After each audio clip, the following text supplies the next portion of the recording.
नमस्कार, मी सतीश पिंटू पाटील, राहणार आडेगाव, तालुका माढा, जिल्हा सोलापूर. माझा मोबाईल नंबर आहे 9834265681. आज मी तुम्हा सर्वांपुढे जगतवंदे जगद्गुरु श्री संत तुकोबराय यांचं एकपात्री नाटक सादर करणार आहे. विठ्ठल विठ्ठल विठ्ठल विठ्ठल विठ्ठल विठ्ठल. रामकृष्ण हरी. भक्त ऐसे जाणा जे देही उदास, गेले आशा पाश निवारुणी. माझ्या पांडुरंगाची विठ्ठलाची भक्ती करणारा भक्त दास कसा असावा? तर असा भक्त जो की या देहावरती उदासीन आहे, असा भक्त की ज्याला या देहाबद्दल आसक्ती अर्थातच प्रेम नाहीये, असा भक्त की ज्याच्या मनामध्ये चिंता, भय, लाज असा कोणताही क्षणविकार नाही, असा खरा भक्त तो म्हणजे माझ्या पांडुरंगाचा, माझ्या विठ्ठलाचा.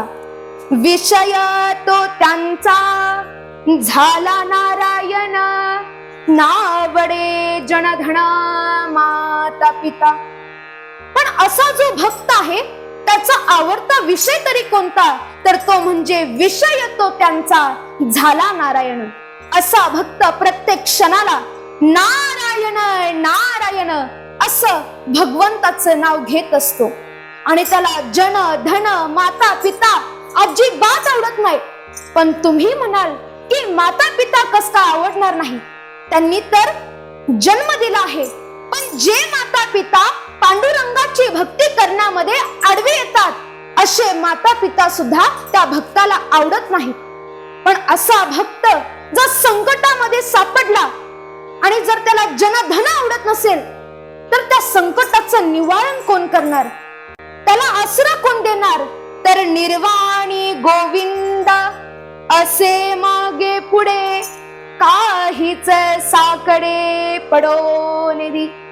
असा भक्त जर संकटामध्ये सापडला तर त्याच्या मदतीला एकच येतो, तो म्हणजे माझा पांडुरंग परमात्मा.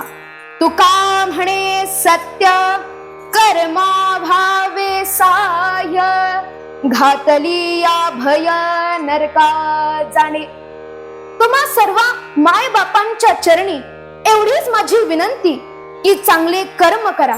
जर चांगले कर्म केले तर चांगलंच फळ भेटेल, आणि जर फक्त तुम्ही पापच करीत राहिला तर तुम्हाला नरकामध्ये जावं लागेल आणि तिथला जे दुःख आहे ते तुम्हाला भोगावं लागणार आहे.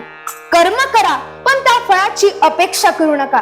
श्रीमद भगवत गीतेमध्ये सुंदर असं श्लोक लिहिलेला आहे की कर्मण्येवाधिकारस्ते मा फलेषु कदाचन, मा कर्म फल हेतुर्भुर मा ते सगोत्स्व कर्मणी.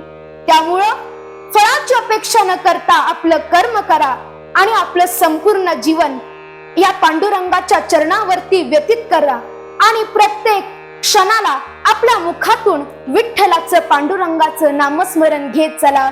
विठ्ठल विठ्ठल विठ्ठल विठ्ठल विठ्ठल विठ्ठल. रामकृष्ण हरी.